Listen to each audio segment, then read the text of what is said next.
is actually a good spot to discuss Donald Trump's revelation, I guess.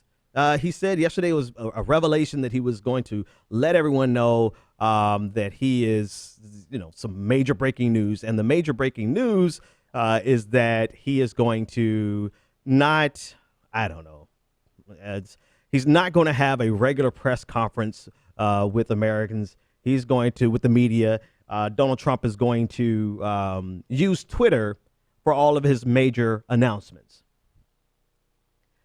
And then I saw a piece from the AP who titled it, "Trump is going to boldly use Twitter." Whatever the hell that means. What the hell does that mean?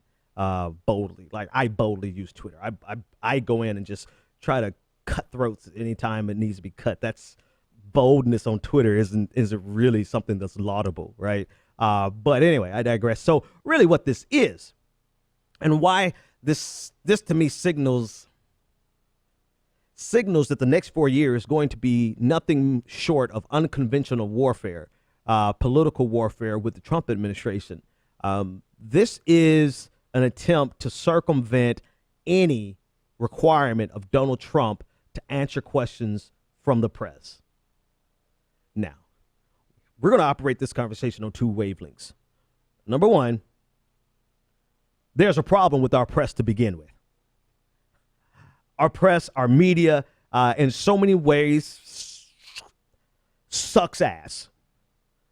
The best example of how horrible the media is with this Russia thing.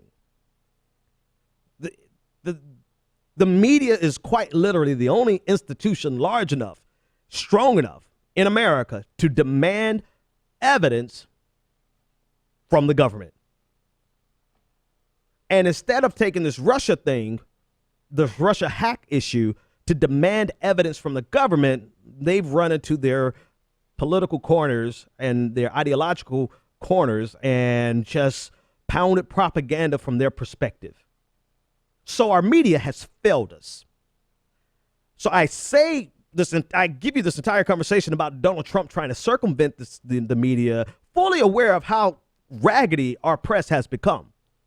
However, this does not give Donald Trump a free pass to just do whatever the hell he wants to do and say, from his perspective, the media sucks, but for a totally different reason that I think the media sucks. Donald Trump thinks the media is ridiculous because they are not fair to him. Bitch babies have to have all the safe space, and, they have to make sure that no one says anything harsh about him and his feelings, and make sure that nobody shows a picture of his double chin. That's why Donald Trump hates the media. And so he's circumventing the media for another reason, which is because he doesn't want to answer questions.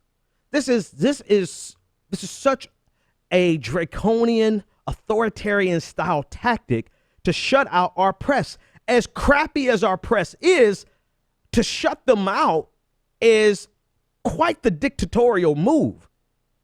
And it shows us exactly how different the next 4 years is going to be. More importantly, how dramatically different we have to fight against his agenda and fight against what he's doing. Not to say that we could have depended on the media before, right? Because the media dropped their adversarial nature for Obama. The right-wing media picked up conspiratorial nature with Obama. Instead of addressing real issues, they focused on Benghazi. Instead of focusing on real issues, they focused on the birth certificate.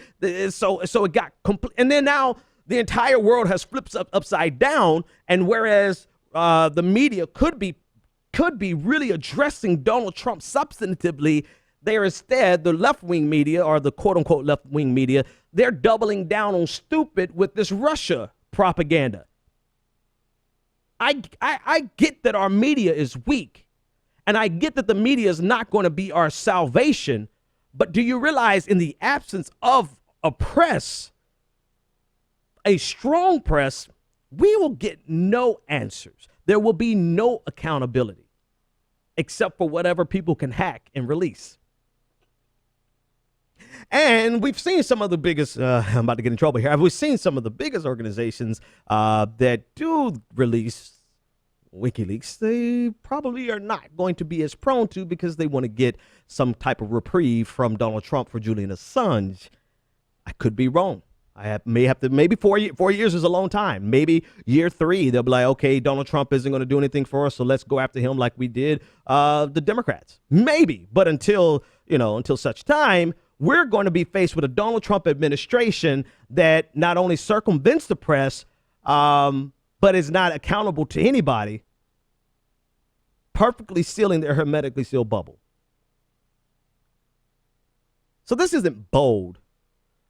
This is what you do when you're unqualified and you can't answer questions. This is what you do when you don't want to be held accountable. This is what you do. And yes, I get it. And everybody, I know there's going to be at least 20 people who say, yeah, well, the Obama administration wasn't at all transparent. Yeah, but you know what? They had press conferences. And if there was a shortcoming, it was in the press. The press could have hammered them. The press could have did their damn jobs. There's a difference between the press not doing their jobs and the press not even having access to do their jobs.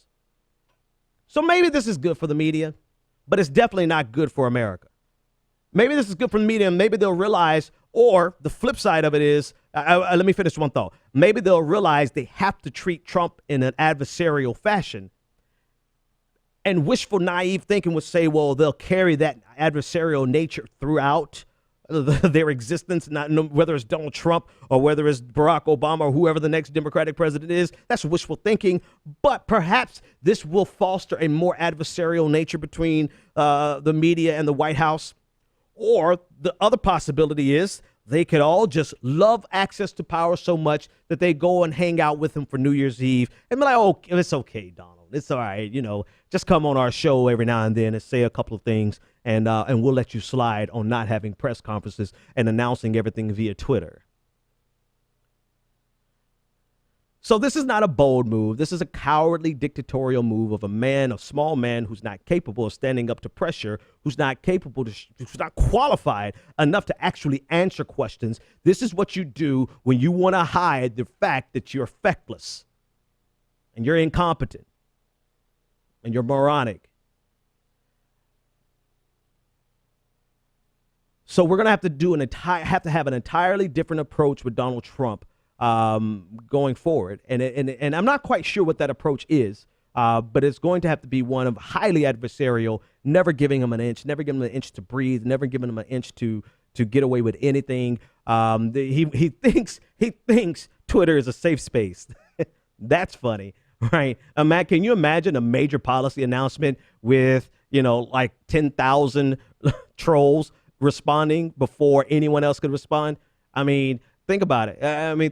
Think about what Vladimir Putin is really going to think about Donald Trump when he makes an announcement and somebody's there talking about how small his hands are, right? Twitter is not a safe space.